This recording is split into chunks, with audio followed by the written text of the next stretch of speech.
मध्य प्रदेश के मनोनीत मुख्यमंत्री के आज ससुराल में आज हम खड़े हैं और हम रूबरू कराते हैं आज उनके ससुराल जनों से कि क्या उनकी पुरानी बात रही है, क्या नई बात रही है।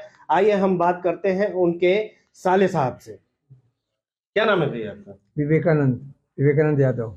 क्या उनका सफर रहा, कैसे वो किस तरह से मुख्यमंत्री बने, कुछ बताइए। प्रारंभ से ही वो छात्र नेता थे, विद्यार्थी परिषद में उन्होंने काम किया और 94 में राष्ट्रीय मंत्री थे विद्यार्थी परिषद के। उस समय हम लोगों ने वहाँ पर जाकर उज्जैन में शादी की थी और उस समय से हम लोगों का उनका रिश्ता है और वो ठीक प्रकार से प्रत्येक वहाँ पर अपने मोहल्ले में और अपने विधानसभा क्षेत्र में उन्होंने सभी को साथ लेकर काम किया है, सभी का विकास किया है, सभी उनके प्रति सभी ने विश्वास जताया है। क्या शादी का कुछ पल बताइए आप, जैसे मतलब वो आए थे और क्या हुआ था उस दिन?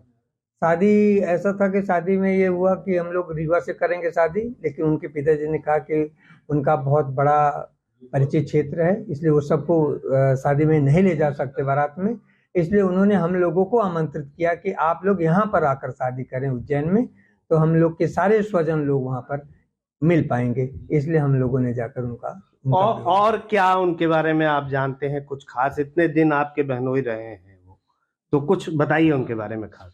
प्रारंभ से ही वो बहुत जुझारू नेता थे और उन्होंने बहुत ओजस्वी भाषण उन्होंने दिया है कई जगहों पर और उससे लोग प्रभावित होकर उनके साथ हैं और उनको क्षेत्र में अच्छे काम को देखकर और उनका लगातार तीसरी बार उन्होंने वहां पर उज्जैन दक्षिण से विधानसभा सीट जीती है। ये थे उनके साले डॉक्टर साहब के साले साहब और उनके ससुर जी से भी हैं, वो काफी वृद्ध हो चुके हैं। आइए उनसे कुछ बात करने की कोशिश करते हैं। पिताजी कैसे हैं आप, कैसे खुश हैं आपके दामाद जी मंत्री बन गए? बहुत खुश हूँ, बहुत खुश हूँ। उनका जैसा स्वभाव था, जैसा उनका काम था जी जी, उसके आधार पर उन्होंने काम किया जी और काम करके जो दायित्व उनको मिला हुआ है जी, मैं समझता हूँ कि वो अच्छी तरह निर्वाह करेंगे।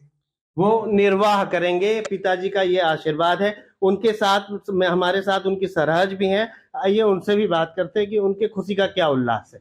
आप बताइए, क्या नाम है आपका? क्या लग रहा है आपको, किस तरीके का मतलब फील हो रहा है कि आपके अच्छा लग रहा है। वो घर आते थे, आप लोग को कैसा फील होता है, किस तरीके से वो व्यवहार आप लोग के साथ? बहुत ही अच्छा व्यवहार करते थे। तो क्या लगा था आपको कभी कि ये मुख्यमंत्री बन जाएंगे? हाँ, मेहनत के आधार पर लगा था।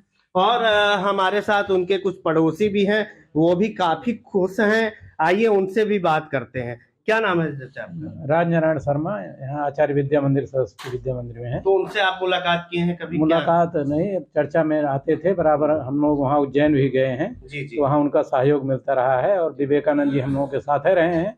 इसलिए अभी रास्ते में आते समय जब 5 बजे पहले विद्यालय से हम लोग आ रहे थे, ये चर्चा चल रही थी कि मुख्यमंत्री की दौर के लिए विधायकों की बैठक चल रही है। हो सकता है कि देखिए किसका नाम चयनित होता है। और घर पहुँचते ही जैसे ही टीवी खोली गई, वहाँ पर पीछे से आवाज़ आई, जब इनका नाम आया तो हम लोग खुशी का ठिकाना नहीं रहा और फिर इनको फ़ोन से बधाई दिया और फिर यहाँ घर तक आए और बाबूजी से और सबसे साथ बैठ करके तब से यही चर्चा चल रही है। जैसे कि खुशी का उल्लास नहीं रहा, लोगों को समझ में नहीं आ रहा था कि ये अचानक क्या हो गया। आइए और भी कुछ लोग हैं जिनके साथ वो घर पे बैठ के चाय पिए हैं, उनसे बात करते हैं उनके बारे में। भैया क्या नाम है आपका? मेरा नाम देवेंद्र कुमार पाठक है। मैं सरस्वती विद्या मंदिर में आपके ही साथ आचार्य विवेकानंद जी के साथ बहुत खुशी हो रही है। और एक किसान के बेटे का मुख्यमंत्री के लिए मनोनयन करके भाई बीजेपी ने और माननीय प्रधानमंत्री मोदी जी ने संगठन के महत्व को स्वीकार करने के लिए मजबूर किया है। आज कोई भी एक छोटा छोटा कार्यकर्ता अपनी मेहनत और जुझारूपन के बल पर जो है शीर्ष पद पर पहुंच सकता है, यह इस बात का प्रमाण है। आदरणीय डॉक्टर मोहन यादव जी मध्य प्रदेश की जनता के कल्याण में अपना सर्वस्व समर्पित करके सदैव निरत रहेंगे और बहुत आगे उनका भविष्य राजनीति बहुत आगे तक जाएगा। भविष्य राजनीति आगे रह जाएगा, ऐसा इनका कहना है। और ये लोग बहुत ही खुश हैं। खुश होने के बाद भी इन लोग का मतलब ये नहीं समझ में आ रहा है कि अचानक वो कैसे मतलब इस तरीके से इतने बड़े पदवी पे चले गए। सुल्तानपुर में विवेकानंद नगर में ससुराल और ससुराल के लोग काफी खुश हैं और खुश होने के बाद मिठाइयां बांट रहे हैं। काफी मोहल्ले में लोगों को उल्लास है कि उनके बगल के मुख्यमंत्री बन गए और काफी लोग खुश हैं और खुशी का माहौल और ठिकाना नहीं है।